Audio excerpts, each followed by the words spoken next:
So Gualdi just getting a little bit of water, pouring it over himself.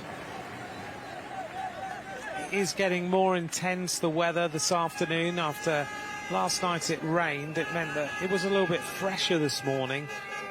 But now you're getting that intensity of heat and the altitude and everything combined. The more dense air that there is that we've been experiencing over the last few days. So Jonas Walton at the back. Oh, a little bit of a wobble on that bike. That didn't look quite right.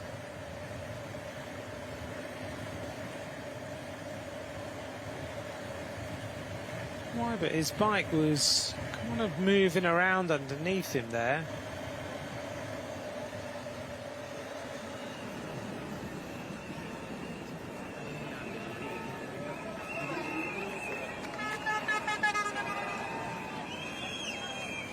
Just heard on Radio Tour an announcement to remind everybody to not throw bottles outside feed zones, because I've seen a couple being thrown and gels being thrown, and it's not a done thing, particularly in Rwanda. So they've just put a warning out to stop that happening. I have to say I was impressed that here in Rwanda,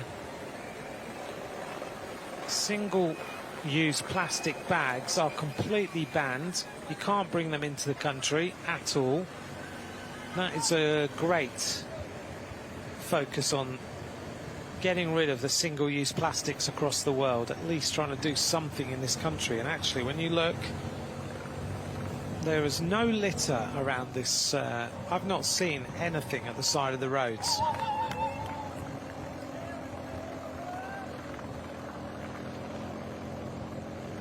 And so many other countries in the world, you have to, you just look and you can see plastic bags and everything. You don't see them here, and it's not that this area has been tidied up. That's how it is.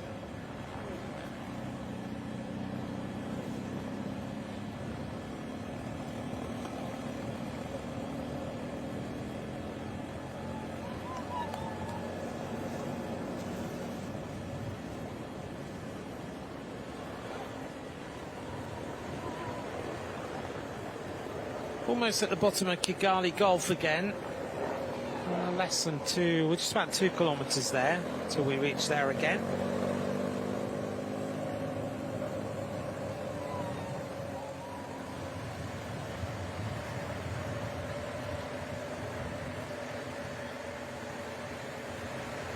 Jonas Walton quite happy to sit on the back with the Slovakian rider just in front of him.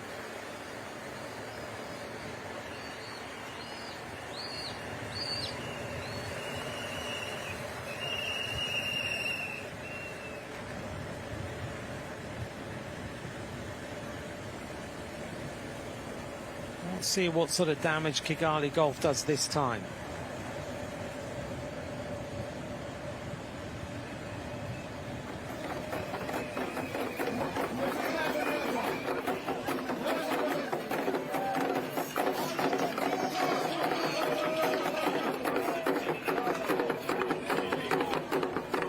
The drumming that's become so synonymous with these World Championships, you hear it everywhere.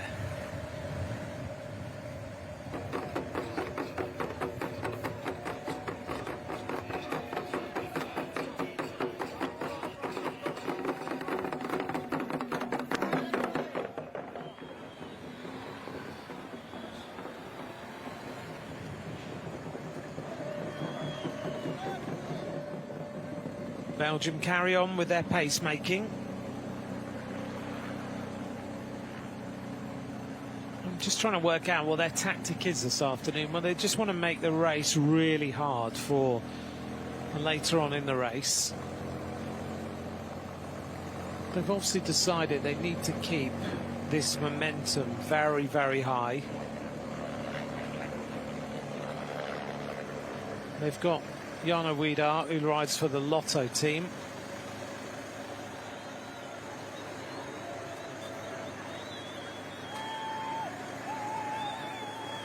He's been in their development team for a little while, but he's moving to their next level up team, although there's lots of rumours about Lotto right now. But he won the Giro Next Generation in 2024. He's an incredibly talented bike rider. He also won Valle d'Aosta 2 years running.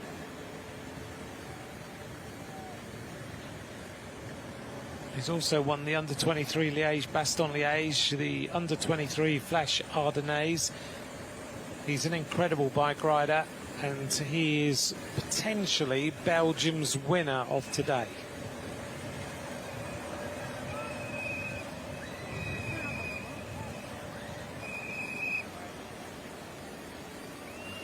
Jasper Schoofs is in there as well, though, and he is a member of the Soudal Quickstep development team. So Jasper Schoofs could be another rider. He's finished 9th in Valle d'Aosta. He's won a number of bike races. He just finished 4th in Chrono Challenge Lendelede. He rode well in the Tour de l'Avenir, a top 25 place there. He was top 10 in Valle d'Aosta, and he finished all of the other big races of the season. So Jasper Schoofs is another possibility for today.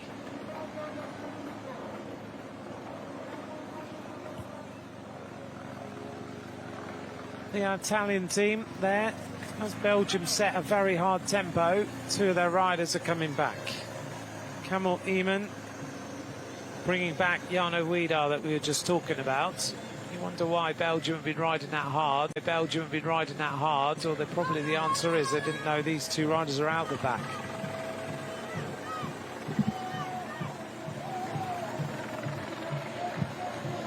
Jarno Wiedar looks around, little nods, wearing number 16, there he is, very, very comfortable. Doesn't seem to be having any issues today with the way he's riding.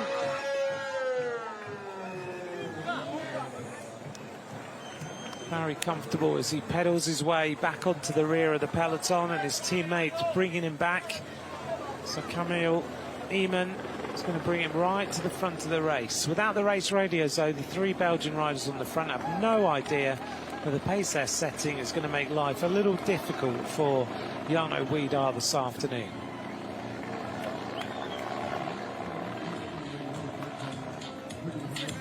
Judah Thompson has abandoned for Thailand.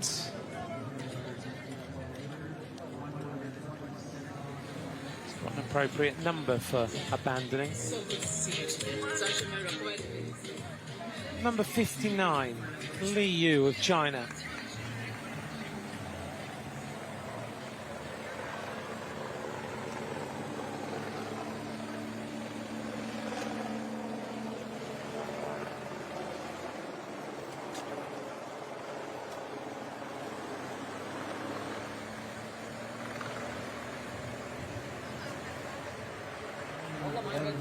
That's a shame for Alaleli. He was in the breakaway and now he's abandoned the race. He gave it a shot. He tried to put the UAE on the map by going on the move. I think he got a little bit carried away. Once he was in that breakaway, forcing the pace at that time in the race is so difficult, but it was good to see the UAE represented in a breakaway in the World Championships.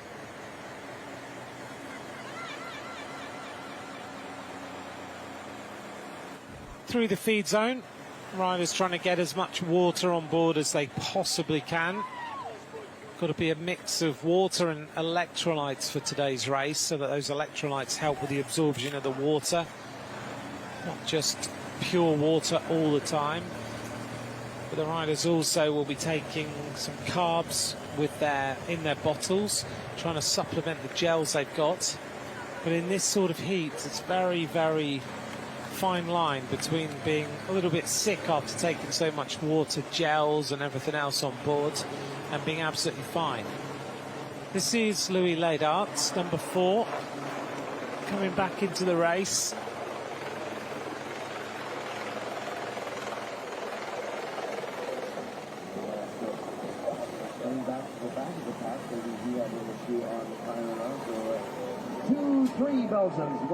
Louis Leydart rides for the Lidl Trek Future Racing team. So he's in that feeder team into Lidl Trek, who've just, of course, signed Rwanda UCI. Back of the peloton, number 111, Lawrence Lorot. Rider for Uganda, still there, still sitting in the wheels, doing a good job.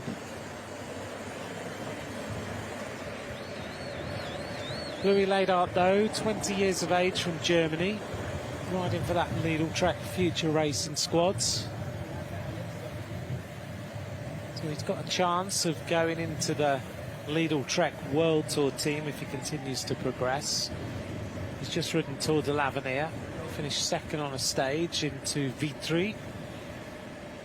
On that day, he was beaten by Elliot Rowe of Great Britain.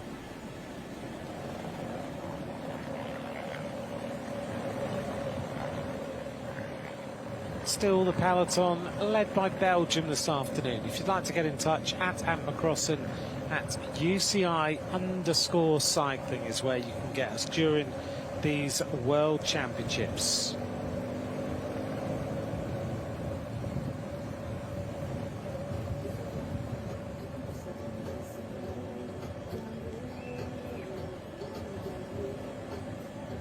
This is the Kigali Genocide Memorial.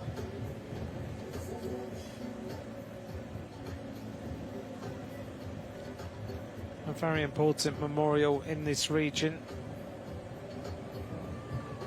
that we've seen on a number of different occasions, but each time we see it, it doesn't diminish the need to talk about it and see it.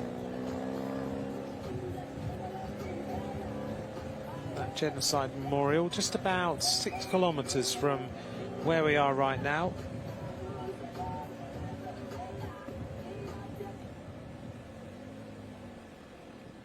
It's a real testament to the courage and unity of the Rwandan people in that unimaginable horror in 1994. And that memorial chronicles the efforts to halt that genocide against the Tutsi. On to Kimihurura again. That whole genocide museum is really important. A living memorial honours the bravery of those who fought to save the lives of everybody and the millions who perished during the genocide.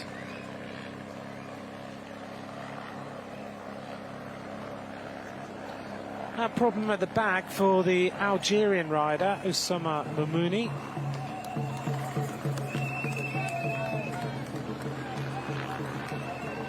And just in front of him is Mustafa Taraki. When you start to feel the pace, you really feel the pace on this course. So still Belgium pushing the tempo. Mamouni of Algeria going out the back, 22 years of age, here in this under-23 World Road Race Championship.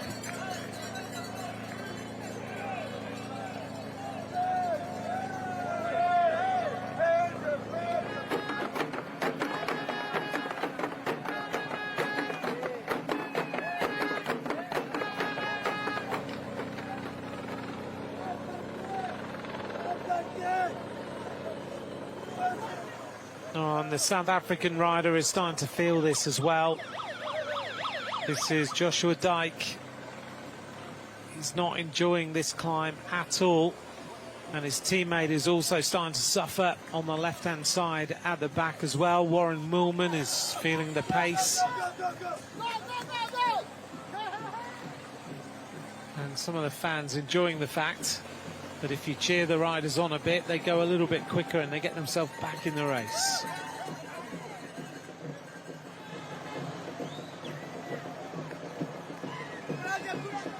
Almost at the top of the cobbled section for this time.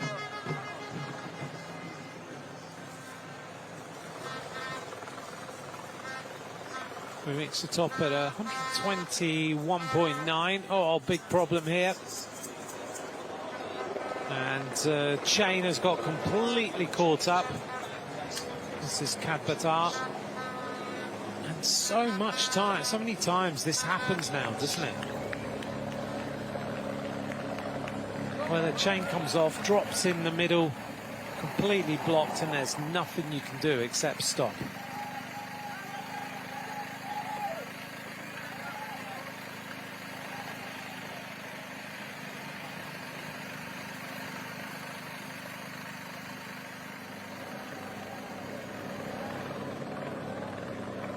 Still Belgium pushing this tempo.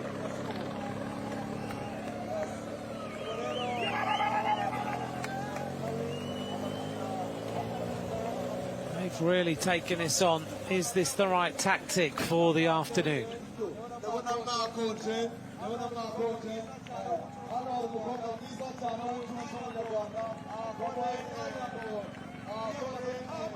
Eritrea is still represented up at the front.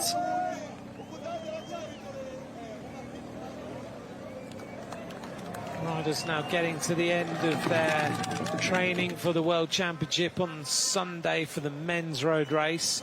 This is Alouani of Morocco. He's lasted a fair time and now he's getting dropped.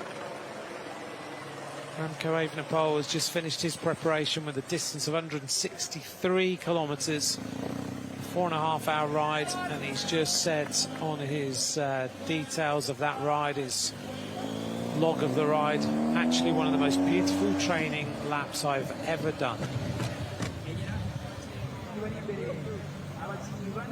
One of the big bits of news from yesterday, for those of you just fans of cycling and watch everything, is that the UCI Mountain Bike World Championships are going to Durango on the 40th anniversary of the first edition. They're going there in 2030. Can you imagine how big that's going to be in Durango? Mountain biking, it's going to be unbelievable. The end of this lap then. We're coming up to complete our next lap and we'll have 8 laps of racing to go.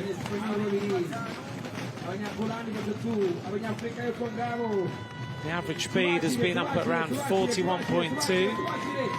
And Belgium are the team responsible for making that happen.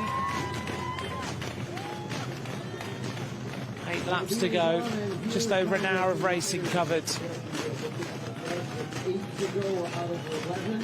The average speed as we approach here, we'll take a look at what it's going to be. Belgium cross the line first at the front of this peloton of riders. 8 laps of racing to go. The average speed is 41.213 kilometres an hour. And in terms of the number of riders who are in the peloton, still at this point in the race, 79 riders remain.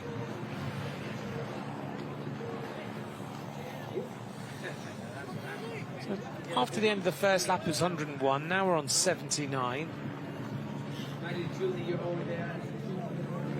39 riders are gone.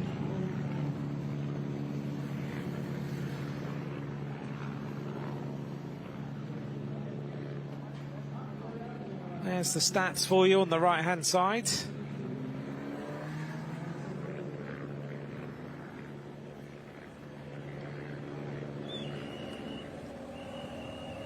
There's a lot of building going on around this particular area of the course, as you'll see in the background. Seems like there's a lot of development of this particular area.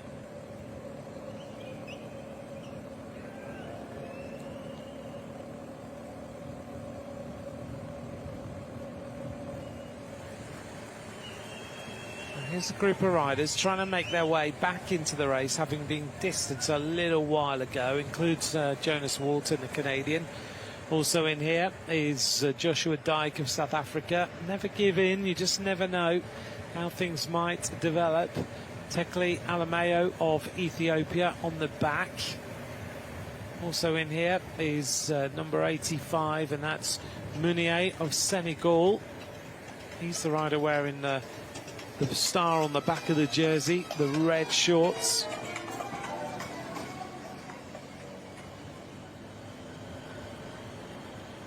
Amahoro Stadium means peace in Kinyarwanda, expanded now to 45,000 seats. And this stadium so famous for sheltering thousands of civilians during the genocide of 1994. It was used by the United Nations at that particular time. First hour racing, 42.3 kilometres an hour. It's a fast tempo in this men's under-23 road race. We're now at the distance of what we saw the juniors rides earlier on today.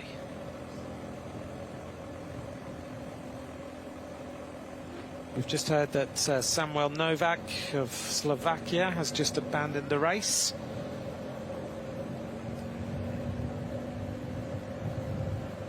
And a problem here for the German. And this is Mauro Brenner.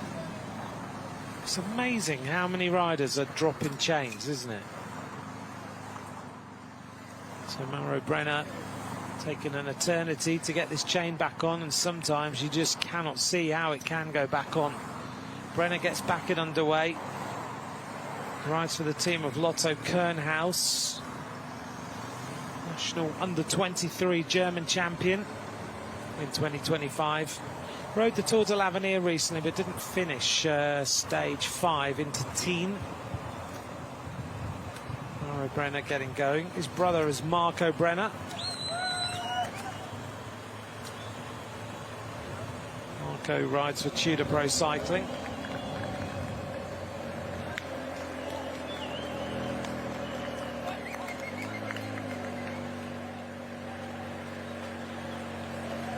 The Italian team riding cohesively in the peloton. There we are in the blue jerseys. The team of Spain also seem to be quite locked together. So are Colombia.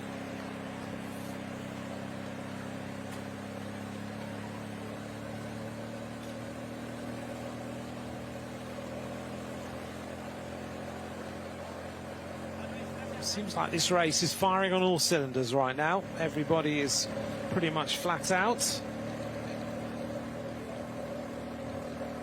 Still, it is Team Rex. It's a monster effort on the front of this peloton by this rider. Just dragging the race out. And another problem here for one of the riders from France. So the Frenchman gets going. It's a little bit like Maxime de Combe trying to come back.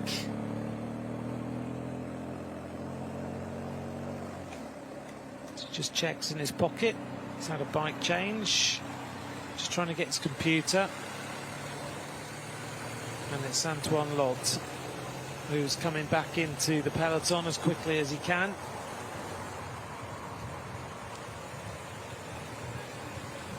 For Decathlon, their development team, but next year he'll ride for the newly named team of Decathlon, CMA CGM. That's going to be a mouthful during the Tour de France, isn't it?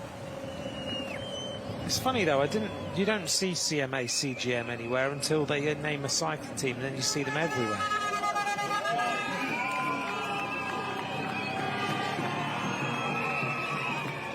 But Antoine Lot is a useful rider. He won Paris Tour Espoir. He's won a stage of the Olympias Tour. He won the overall in the Olympias Tour this season. He won the points jersey in Tour de Eure-et-Loire, and also was the third place rider in the under-23 National Road Race Championship. 64 kilometers an hour downhill. Ourselves into this next turn.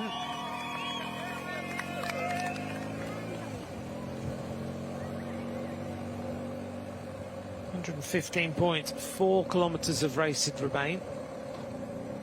Heading towards Kigali Gulf.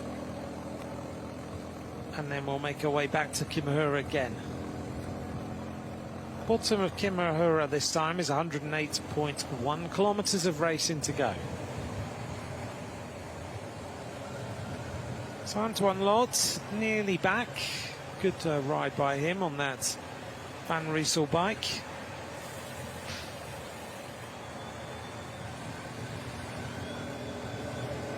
measured that effort nicely, just riding steadily back in so he doesn't go over the threshold too much.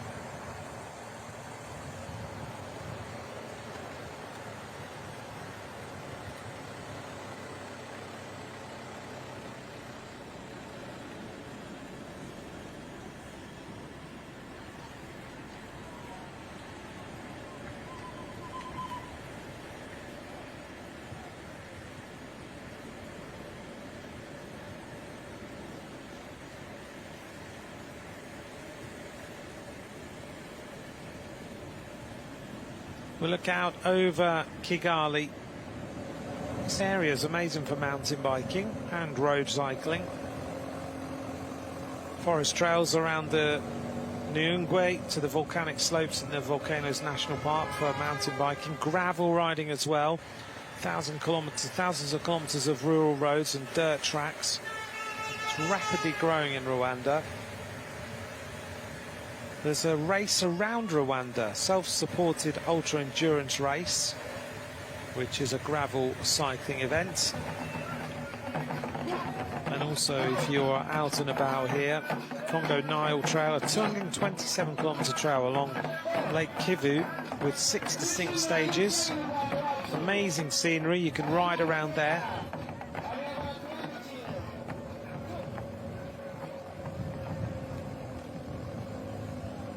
And as we've heard from the riders, they're getting to know some of the trails, some of the roads that are good to ride on around this particular region.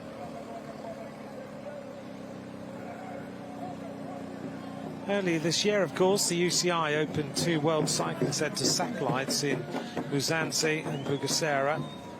They're in different landscapes to give athletes and teams a chance to train in environments while taking on the varied routes around here. And riders who come to Kigali always want to ride the Mur de Kigali.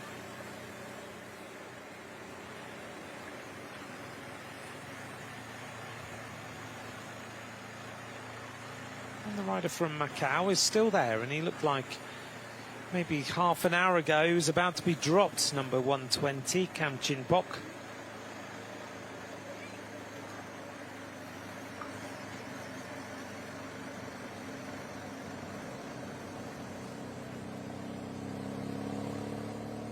Kam Chin-pok riding for Macau, 22 years of age. He's the national champion of Macau. He's ridden a lot of races, mainly in China during this season, and the Asian Continental Championships as well.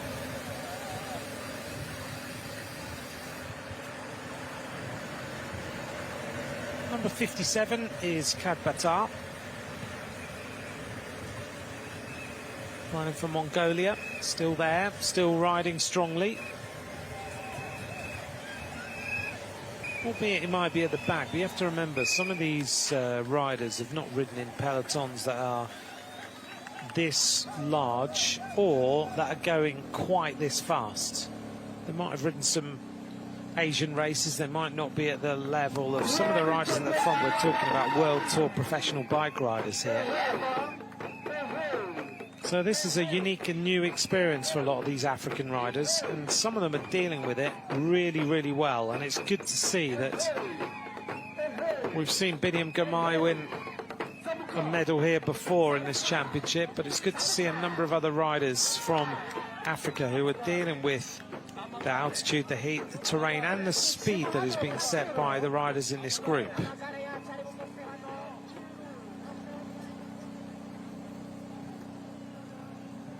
Belgium coming to the top of Côte Kigali. I've put a curse on him now, haven't I? Kadbatar is going out the back.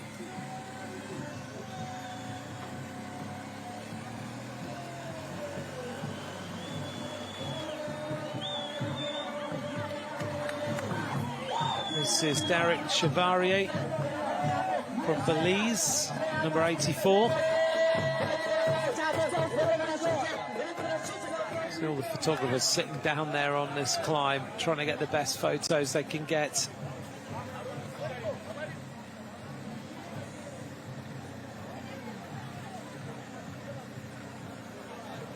I didn't know you could get a Haro road bike.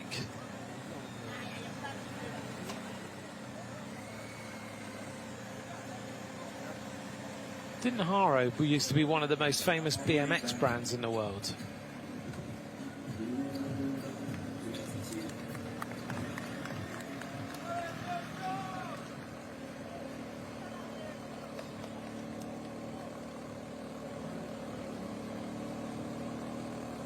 Still Belgium maintain this pace. Yeah, who knew that Haro did road bikes?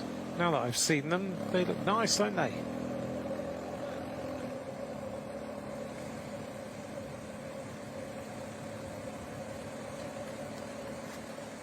Harrow did. They were one of the most famous BMX bikes, of course. Based in San Diego in California. And another South African rider at the back. This might be the same one. It is Warren Millman. He's finding just that tempo on that climb just a little bit too hot to deal with. Just got to keep hanging on and hoping. This is Kozares, who was one of the first attackers of the day. He's now abandoned. Didn't go his way today.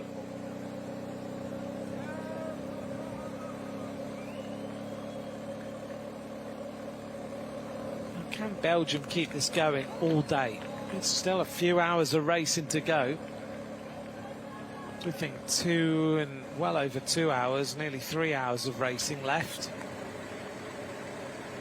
And it's riders who are prepared to just sit in here. Hamish Mackenzie, for example, number 45 that you can see there, just towards the back.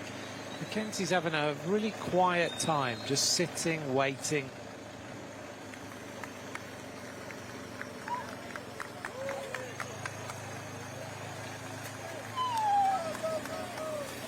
Hamish Mackenzie, very experienced. He will ride for Jaco Alula next season. Third in the Under-23 World Time Trial Championship in 2023. Mackenzie clearly just happy, sit there at the back. He rides at the moment for Hagensberm and Jaco. A team that is was without doubt the best team in the world for spotting young talent. So many of the top riders in the World Tour peloton have ridden for Hagensberm, and now they're the feeder team for Jaco Alula with that combined thoughts and mind and experience of racing.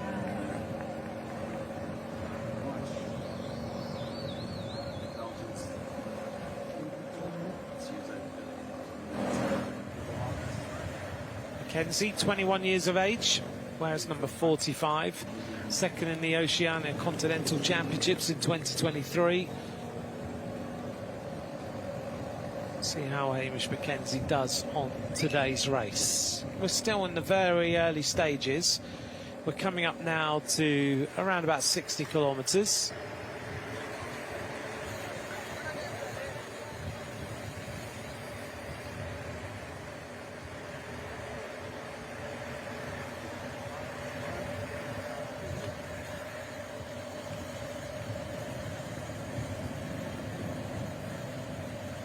We saw early on Jorge Blas Diaz dropping the flag on the race start. He's the president of the Dominican Cycling Federation, and he was recognised yesterday for his role in the development of cycling at national and regional level in his particular area. It was good to see him being given that award.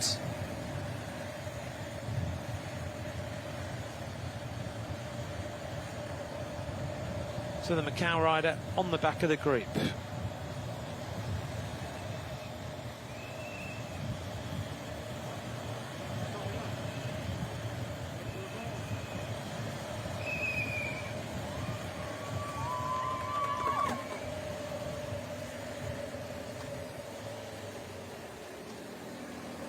Nothing really has changed for quite a few kilometres as we make our way onto the cobbles yet again. And it's still T-Rex, Tim Rex at the front, pushing on the tempo for the team of Belgium. Looking good and still dragging this pace out. Behind him is number 12, and that is Aaron Dox. And they're clearly riding for one rider and one rider only, and that is Jarno Widar.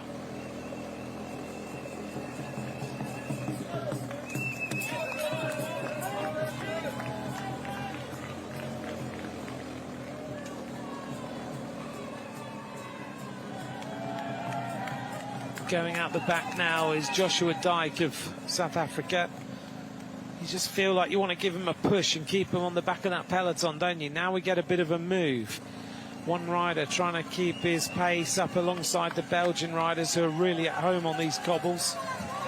This is the Rwandan rider who is going to be distanced now to his air. Etienne Touiser is dropped. Just can't stay with the peloton this afternoon now. And we're getting into that second phase of the race, where the riders have already covered that first section, and now they get inside that 100k to go shortly. They start to feel like the kilometres are ticking down well.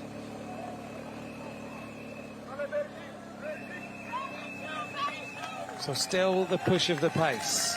Dutch House is on the right-hand side of this climb. The Rwandan flags are flying as always. Belgium continue to keep the throttle on.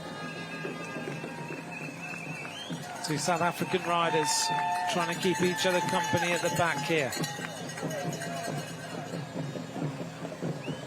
Warren Millman wearing number 78.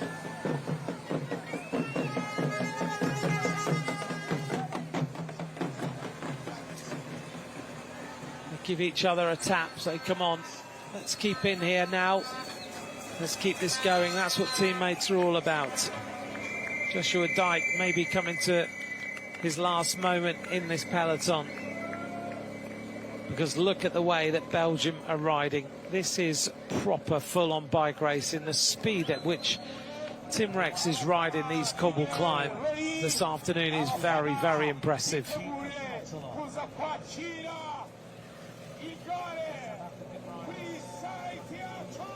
Spain are represented up towards the front. Slovenia there on the left in that green coloured kit.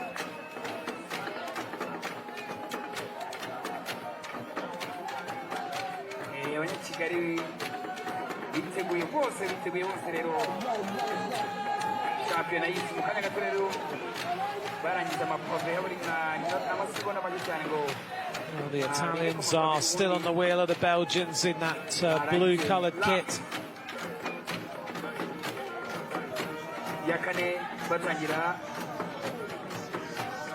Ecuador represented up towards the front as well. Yes, here they are.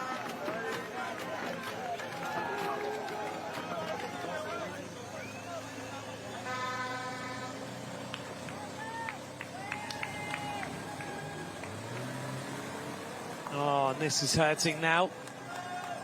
Two riders going out the back. Marco Brenner, who's not been able to get back in after that problem, and he's with Emery van Gezicht.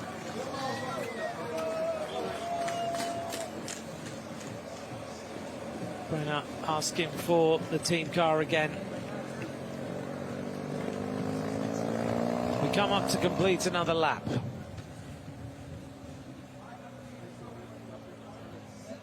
This time we'll have 7 laps of racing to go.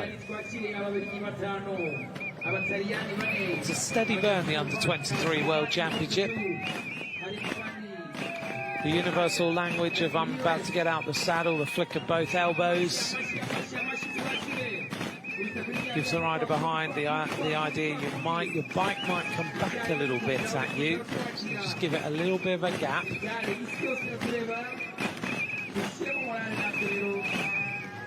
Italians having a little chat at the side of the road.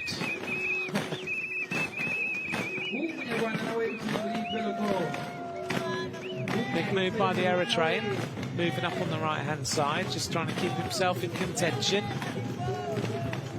So let's take a look at the average speed again this time, see how things have developed.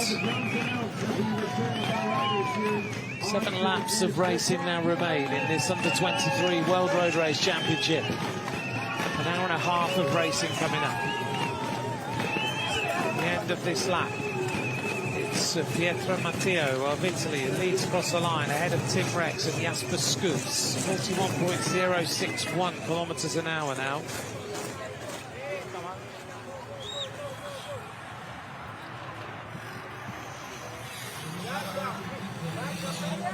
And just to give you an idea, numbers of riders in the peloton, we've now got 75 riders there. We lost another 4.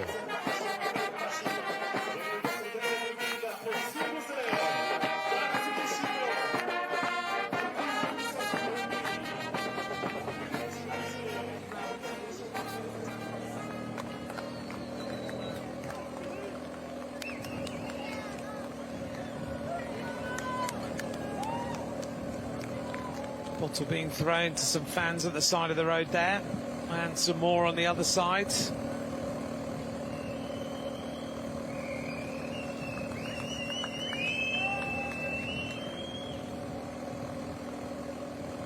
Bottles bouncing around as well though, and that's a little dangerous. You don't want to hit any bottles that could bring you down immediately, especially if they're full of water. Here's the replay of the riders completing that lap with 7 laps to go.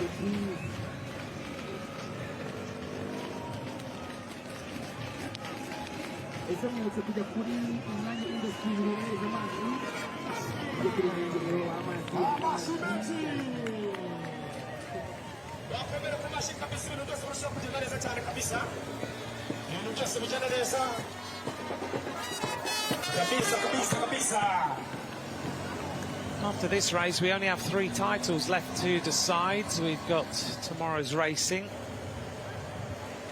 We'll be starting again early tomorrow with various bits of action. The men's elite races on Sunday starts at 9:45 in the morning local time.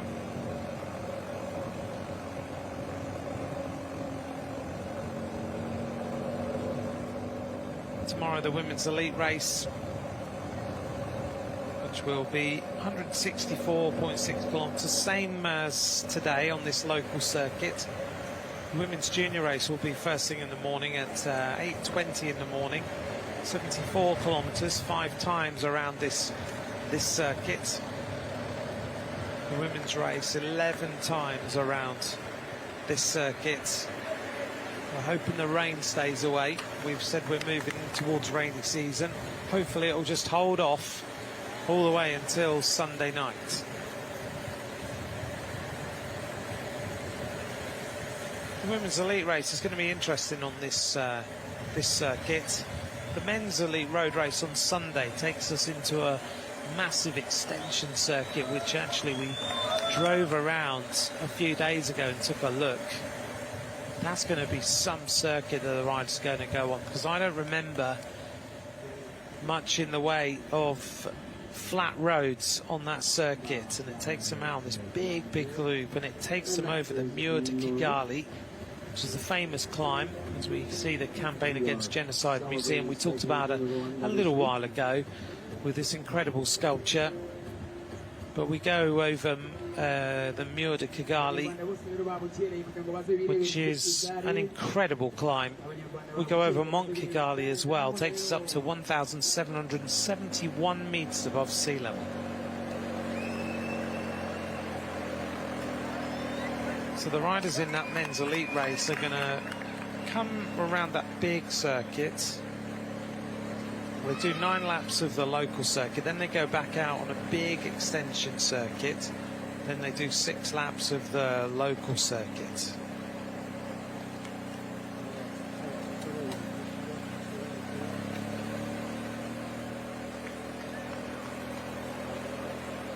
This is the lineup of the Spanish team.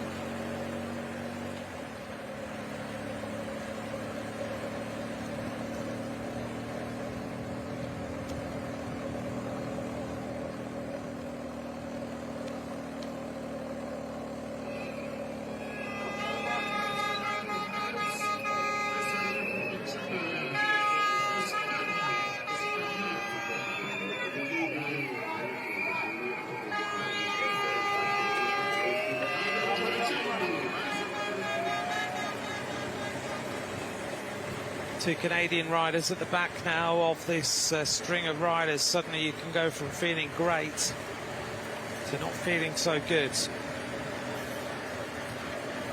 Well, we saw Harry Hudson earlier on, and we wondered what his next steps are going to be, and they've just been announced. Lidl Trek have announced that he is going to be riding for Lidl Trek Future Racing. So that dream of becoming a bike rider and having a career as a bike rider, because that's, in his words, what I love doing, riding a bike. As we see a puncture here. Puncture for Moreira of Portugal. And there's nothing he can do, he can't really ride on it. It's so gone down so quickly. So Harry Hudson has signed for Lidl Trek Future Racing, the feeder team of Lidl Trek. They've got their hands on him straight away. Puncture for this rider. It's been a long wheel change, this one. I do wonder if these teams are listening to Radio Tour, because I heard that call ages ago.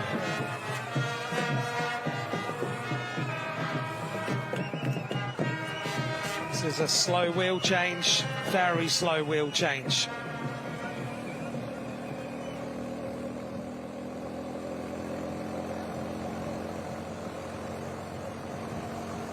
A similar situation that has lasted now for nearly 70 kilometres, maintained by the Belgian squads.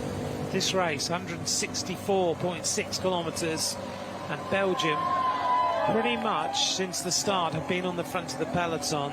They brought the breakaway back that started early, and since then they've just ridden a team time trial, predominantly led by T-Rex on the front. This is Kadbatar of Mongolia. The Mongolian Timiwell. We're inside the magic 100 kilometres to go in this under-23 men's road race championship.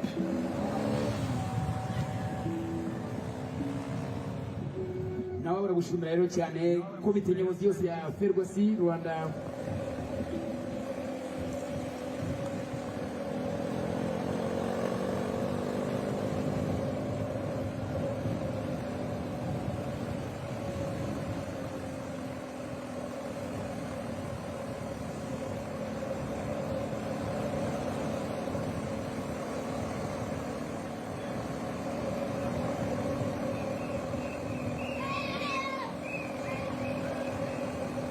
.7 kilometres an hour. We've got 7 laps of racing to go. We're heading towards Kigali Gulf for the next time. We're going to get there in 1.6 kilometres, go up Kigali Gulf and head towards Kimihurura for the completion of the next lap. I wonder when another nation will start to challenge Belgium for this lead. I would imagine around about 60k to go. They're probably going to let that happen until then.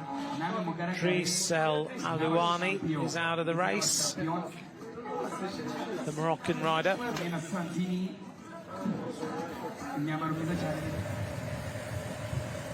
He was the sole representative of Morocco. He's now gone. Warren Millman still on the back. In front of him is number 117, Jonas Walton, who's been there. It looks to me like he's having one of those days where you are just nailed to the road and you're doing everything you can to ride through it. Australian Zach Marriage just dodging around at the back, wearing number 44. Greenwood and Mackenzie are his teammates. There he is, number 44 in the camera. Zach Marriage. Pilders his way up the outside. He's going well, you can tell that. He just looks comfortable this afternoon. Seems to be just dealing with this race, doing whatever he wants.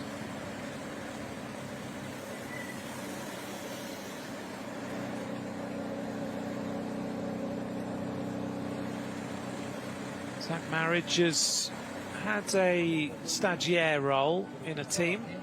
Narayan Munier here of Senegal has abandoned the race.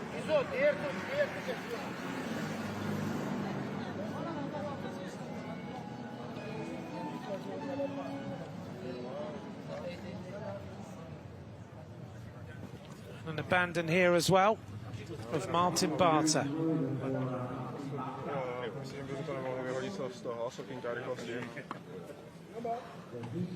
Tam máš. Rainback tam mám, není tam teda... Talking with Barters with a slightly different accent on them. Will Barter, the American climber, is signed for Tudor Pro Cycling and announced today.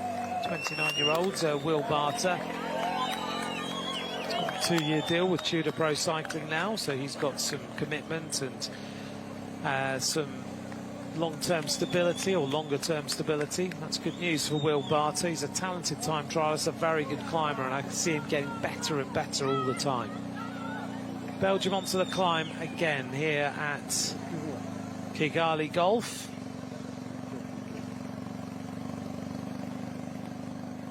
They must feel good.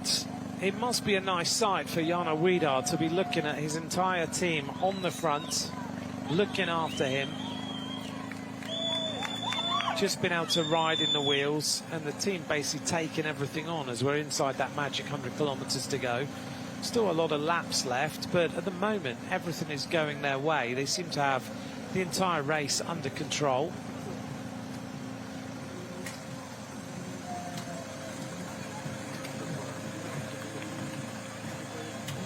South African team tagged to the back of this race. Number 77 on the left-hand side is Blaine Kiek. He won the Grand Prix de Tourteron in France, also finished second in Prix de Frière. There's been a lot of races in France this season, 43 racing days. Guys at the front is just stupendous. Just look at how everyone here Will is Piat suffering. is out, and also out now is Samuel Couture of Canada. He's out of the race as well.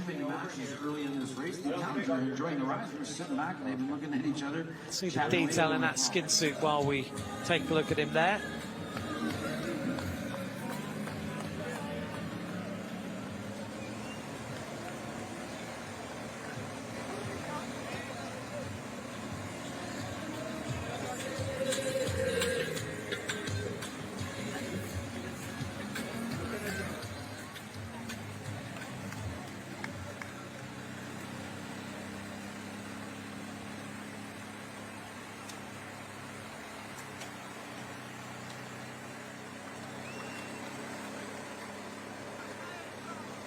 The Eritrean riders are going well in this race, aren't they? When we look through the group of riders, they are still well represented.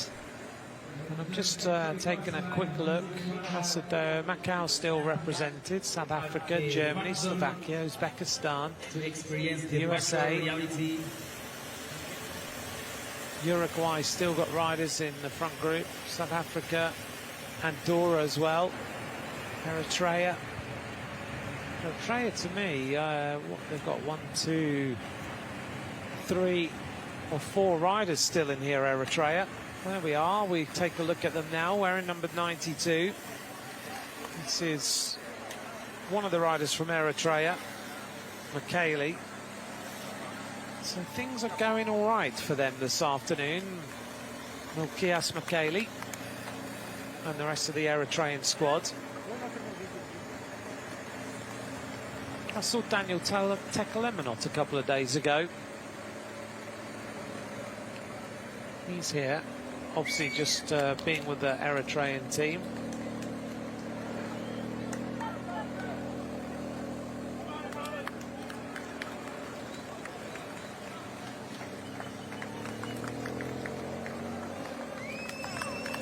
Daniel Tekelemenot, who was a pro until, what, 2018? He finished his career with Cofidis.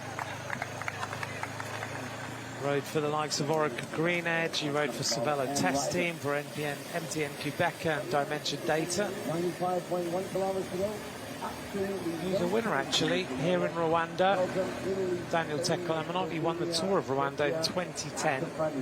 Remember him wearing a King of the Mountains jersey in, was it the Dauphiné, I think?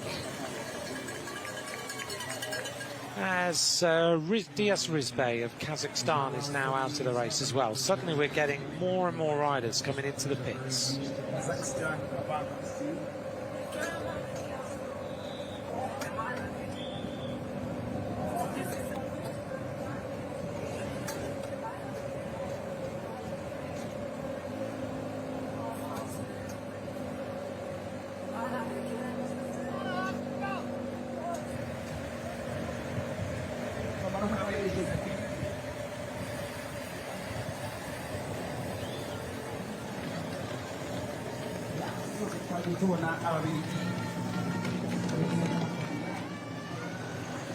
Back of the peloton, Ethiopia still represented here with number 86, Tekla Alameo. It's going well, isn't he? Bearing in mind, we are a long way in now to this World Championship. We're 70 kilometres into this race. They've lost Tesfaye, but they've still got two riders here in Haile Mariam and Alameo at the back. So you've got to be impressed at the way that these African riders are staying in this under-23 road race championship, because it's not been easy so far. This pace is relentless. It's one of those paces which really does destroy the legs.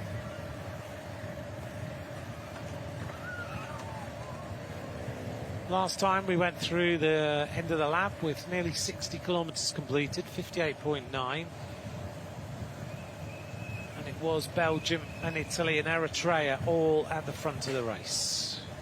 Still no major attacks since we saw the first attacks of the day. Those contained a number of different riders trying to make their move and trying to get involved in the action. We saw Pomorski of Poland, Alaleli of UAE, Yilmaz went on the attack, the Ukrainian rider Kozares went on the attack as well.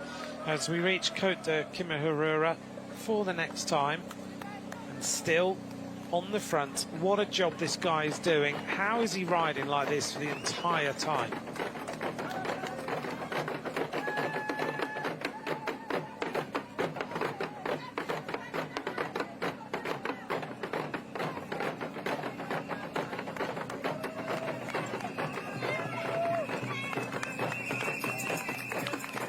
The traditional drums, I do love the way that they've got all their t-shirts printed and everything is really detailed.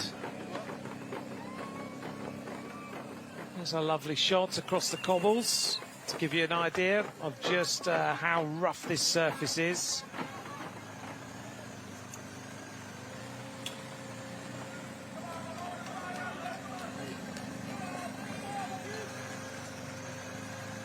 And a moment where the legs start to falter from Svetkov of Uzbekistan, number 83, and also number 53, Zalka of the Czech Republic.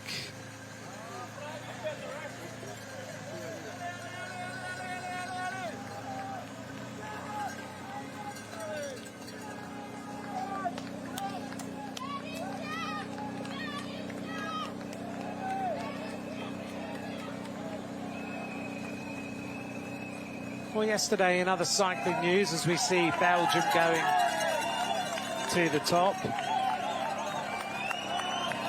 David Lepantien was re-elected as the president of the UCI and announced that the World Championships are coming to 13 cities across 10 different countries worldwide, as they announced more dates in World Championships.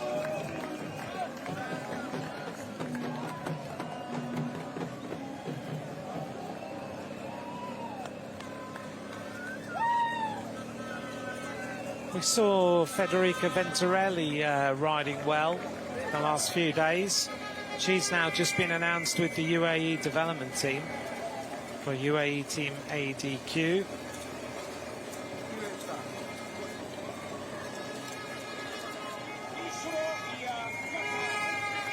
Almost at the top of the cobbles this time. The riders, when they get to the line, will have 6 laps of racing to go. And finally, the Belgian stronghold on the front of this peloton has been exploded by the arrival of Spain and also the team of Italy to try and rip this up a little bit. They're not impressed at letting the Belgians just continue, so now they start their plan.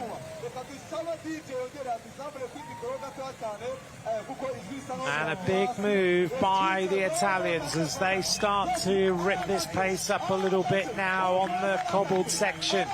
Big acceleration.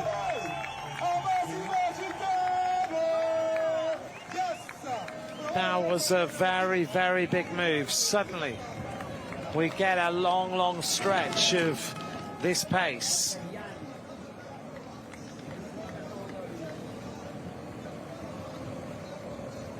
So it looked like it was Pietro Matteo who has upped the pace now, trying to get rid of the Belgian team off the front. Big explosion of tempo.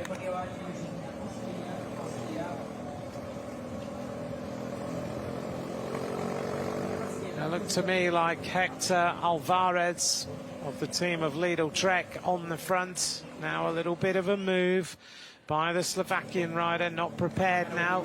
Big attack of France, so a number of riders want to try and break the will of the Belgian team this time. We come up to the line. This time we're going to have 6 laps of racing to go. Austria now started some accelerations too, so suddenly this little move means that everybody is suddenly sparked into life, and the peloton breaking into 2 parts. Well over 70 kilometres of racing covered now, nearly 74. We're coming up to almost 2 hours of racing. And now Belgium take control. The end of this lap. 6 laps of racing now remain. Across the line is Jarno Wiedar, who was the Belgian rider at the front. Average speed 41.079, so they've speeded up a little bit on that lap. And everybody taking a big deep breath. The peloton looks like it's coming back together, which would mean we have ended up with 63 riders left, 64 riders left. In fact, one more rider will probably come across. 65 riders. We've lost 10 that time in the main bulk of the peloton.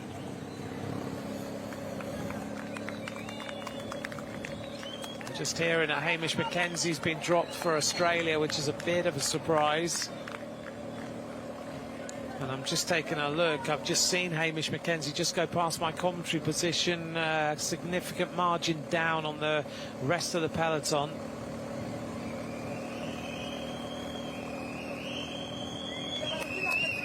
So it looks like Mackenzie is going to be out of the race.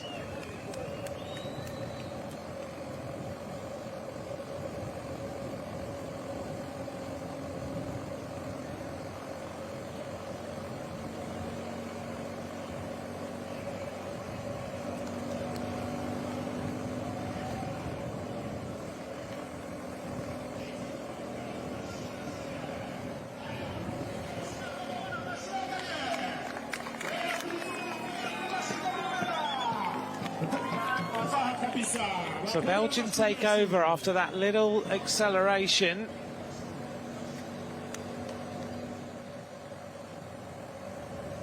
Italy wanted to test things out a little bit by the looks of it. Hector Alvarez, the Spanish rider, the 18-year-old, just trying to inject a little bit more life into the rest of the peloton. He's a very talented bike rider, Hector Alvarez, one of the favourites for this afternoon, rides for the Lidl Trek Future Racing team. Finished 3rd in the Tour of Austria this year.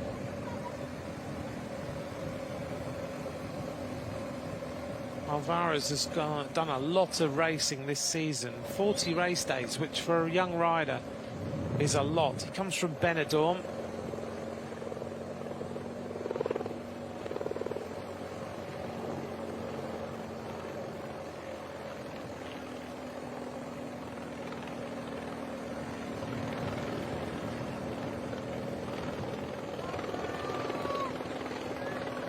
Back of the peloton, number 19 here, Gomez. One of those beautiful bikes of the Keepo Kern Farmer. If you've never seen these up close, They are stunning machines. The paint job is beautiful. He's got a contract there till the end of 2028. Started the Tour of Britain, didn't finish the first stage, had a crash or a bit of illness there, I remember. But apart from that, he's had a good season. And if you ever get the chance to go to a race where Equipo Kern Farm are actually there and look at their setup, the green of those bikes is quite amazing, actually. Looks very, very special indeed. 87.5 kilometres now remain on this race. 66 kilometres an hour downhill with the Belgian team in control.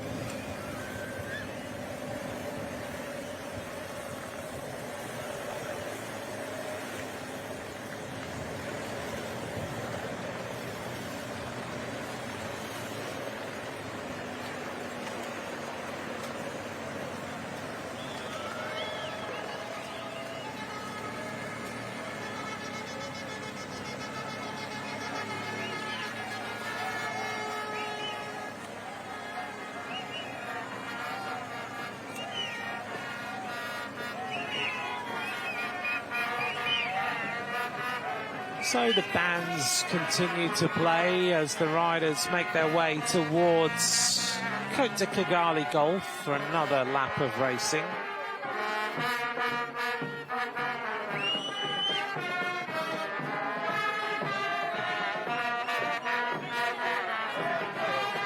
I can imagine by the end of the afternoon they're going to be pretty tired. They've been playing since 8 o'clock this morning, every time the riders go past. What the lips would be like by the end of the day. 28 degrees it is now, 11 km/h winds. The wind's picked up just a little bit. It's been a fast day, not a problem here for Jasper Schoofs of Belgium. He needs a team car. The team car is coming up. Jasper Schoofs, here comes the Belgian team car. And of course they don't have race radios, so they can only just go back and chat, and that's not so easy to do when the tempo has been as high as it has been all day. It's a bottle, but these riders are so experienced. Jasper Schoofs here rides for the Soudal Quick-Step development team. You can see he's on the specialised bike there as we head towards Côte de Kigali. So things have not really changed since that first attack of the day was brought back, and Belgium have been on the front for, what, 60 kilometres, I think, now, as the crowds get bigger at the side of the road. The sun is out, it's hot, it's getting warmer, and thanks for joining me for a little bit. Rochelle Gilmore, how is it out there? Well, like you said, Anthony, it is really, really hot, and that's why you see the team director cars are giving the athletes ice to put down. Try and keep their core temperature lower just to conserve a bit of energy that they might use later in the race. But it's a strange type of heat here. It just really knocks you about. Yeah. And a lot of the athletes have said that it's hard to acclimatise to this heat, even though it might only be 30 degrees. It's a different heavy type of heat. It feels really heavy, doesn't it, when you're outside? I don't know what it is. Yeah, it's super hard to breathe as well. Obviously, we're at altitude at 1,500 metres, but it seems to have an additional challenge to it with the thickness of the air. Now, you've been outside for the day. You've had some meetings, as always. You're always busy. And you've been doing what you need to do out and about. But I'm really thankful for you joining us this afternoon for a little bit. How is the atmosphere out there? Because it does look like all the fans are out again. The atmosphere is growing, and it's another great championship day. Well, in the vicinity of the start-finish, the finish line where we are here, it's nearly impossible to have a conversation with somebody because the drums are going, the atmosphere, it's loud, and it's impossible to have a conversation, or you have to use your voice. Normally I lose my voice when I'm commentating hours and hours, but when you're out and about here in Rwanda around the finish line, if you're trying to talk to somebody, you actually have to yell at them because everybody's so excited, everybody's smiling, happy, dancing. So the atmosphere is absolutely unbelievable out there. I'm really happy to be tuning into this men's under-23 road race for a little bit. And they'll be racing 11 laps of this circuit, the same as the elite women will race tomorrow. me, myself, well, I've been out there on a bike, and it is a tougher course than it looks on TV or on a profile or piece of paper. It's got beautifully smooth roads, been resurfaced especially for this championship, and then it's got that very, very, very hard cobbled climb coming into the finish.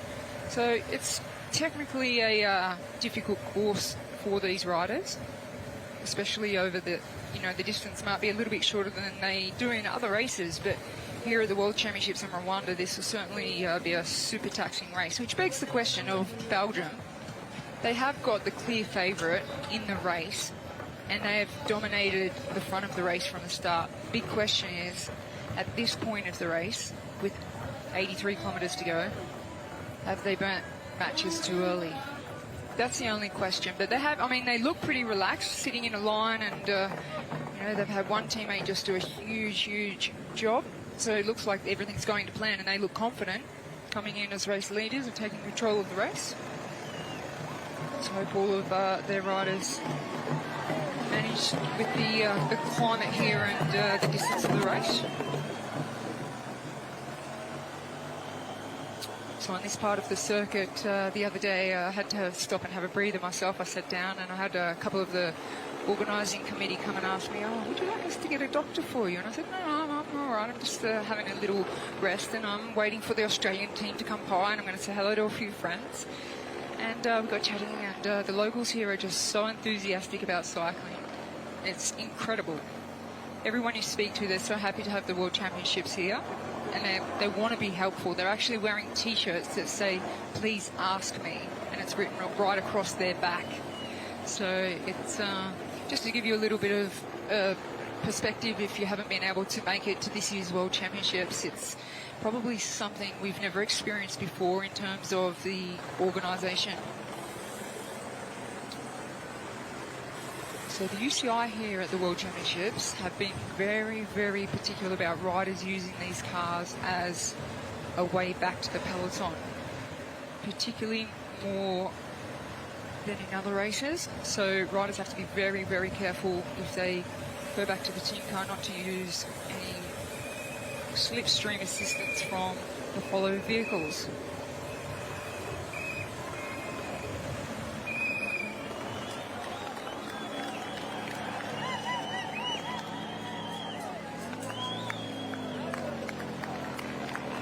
So even though Belgium have been dominating for their race favourite, you can just see in the body language that there's not really that many other riders that are not labouring and moving their shoulders and swaying side to side any more than they are, so they look like they have things in control at this point of the race.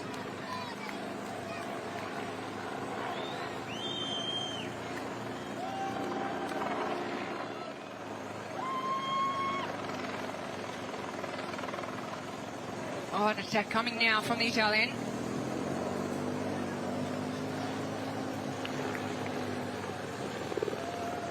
Oh, Belgium are really, really demonstrating that it's their job to keep this race together. Try and neutralise it with putting a rider on the wheel. And then still the team will continue to chase whilst they have a rider in the break.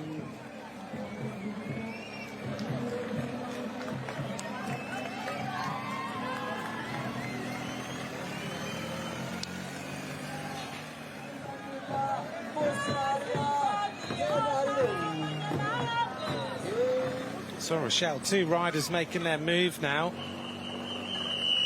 This is the Italian rider who's been quite making a move at times, Matteo, and Scoufs, the Belgian.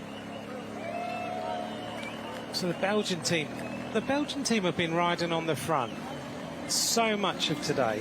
Yeah, well, it's interesting. You can see that, they put a rider to cover an attack. They had a rider protected that was, it's your job, you go and cover that attack. But at the same time, they're still chasing, even though they've got a rider in the breakaway. They're still chasing, so they've put all their cards on Wilde, their number one rider for today. But the fact that they've been riding all day and they believe in Jarno Wiedar today, do you think it's the right thing to do when we see a team like this who've basically ridden on the front of this peloton for well, now approaching, what, 60-odd kilometres, 70 kilometres. And one rider in that team has done the majority of the work. Big attack again as another move starts to happen. Why do you think Belgium want to ride like that all day? Yeah, I think it's a very, very big question. I had a glimpse of the screen when I was having a meeting with one of the ex-presidents of the UCI in the VIP box. And all you could see is blue on the front all the time. Yeah. And I did ask the question, I said, do you think they're doing a little bit too much too soon? Because that's the big question. You know, now they all need to take a breather now, and there's still 80 kilometres left to go in this race. So that is a really big question. The tactic obviously was to keep the pace high to neutralise attacks until Wedar's going to make a big move at some point. But just keep him protected, keep the pace high, and keep this race together until he's ready to go. But we've seen teams do this before. I mean, the biggest example of this happening was Mark Cavendish in his World Championship victory, wasn't it? He was looked after all day, and he managed to win the title. But we've seen it happen in other races where Great Britain tried to control the Olympic Games and then they didn't win anything. And so it's a risky strategy to put all your team on the front like that. Yeah, it definitely is. But like you referred to the win of Mark Cavendish, is that it also puts more pressure on you. And it's a good pressure where you say, OK, my teammates, they've done every single thing possible today. All I need to do is finish it off. So it adds more pressure when you've got a complete team like this. You can see Belgium is still back to the front, keep the pace high, neutralise those attacks, and wait for Weidar to make his move. But when your team does everything they're supposed to do, you feel like, OK, I've got that pressure on me, but they've done everything. I've just got to finish it off. Perfect. Yeah, so it's good for him then. And he does look comfortable. He's looked like he's had one problem today, where he had to come back into the race, and he was paced back by Camille Eamon, who brought him back into the race really nicely. But apart from that, he's had a pretty much an armchair ride, although it's quite hard to say he's an armchair ride around this course. Whilst you've been out and about, what are people saying about the course itself? Are you getting any sense of how hard it really is out there? A lot harder than anybody anticipated before actually coming and not even saying riding it, but riding it at race pace over race distance. So if you look at it on paper, or you ride a lap, or you study the science of road surface, all the technicalities and the scientific elements, the climate, all that kind of thing. The thing is that it's just so many different challenges here that the riders need to deal with that they can underestimate unless they've done a full race of 164.6 kilometres, 11 laps at race pace, to know if, like you mentioned it earlier, that a lot of riders rely on their power data. Yes. But they can't hit those data here because they're at altitude and they've got really thick air to breathe in. And the cobbles are obviously taking a lot out of the riders as well. That's the toughest part of the course. So, yeah, I think the course has not been underestimated. And now that we've seen the pattern of this racing going on, and tomorrow we'll be together for the women's race, how do you think it's going to impact on the elite races? Because they'll be watching this, won't they? There's a lot of elite riders watching this racing right now as we see an attack from Poland. How will it impact that women's race tomorrow, potentially, as Pomorski goes off the front? He's been on the attack already today, right at the beginning of the race. Can you see that we'll see just a peloton like this? Can you see attacks happening? How do you see that women's race will be impacted by the course, the terrain, and what we're going to see? Well, it's interesting because I think now that they've seen it, and I've seen out on the course myself, riders like Anna van der Breggen doing laps at full race pace behind a motorbike, that there might be a chance that it's a non-eventful race because they're worried about the attrition, and it only takes a split moment to be dropped and the race is over here. It's not easy to get back because even the flat sections, they're not flat. It's a very up and down technical corners and obviously the two climbs. So it's possible that after what they're watching, that we might just see an attritional race until the last couple of laps. It looks like that's what's happening in this race as well, where we saw an initial attack, then riders literally came from the front group and got dropped immediately as more riders drop out of the race at this point. And they've done, what, 90 kilometres nearly of this World Championship. This is Lee Yu. We saw him hanging at the back for a long, long time today. And again, the Belgian team take control and make sure that the tempo is how Jarno Wiedar wants it. Luc Valenti of Canada was just being distanced. Rochelle, we always say about World Championships, if we haven't talked about you and we haven't seen you, then it's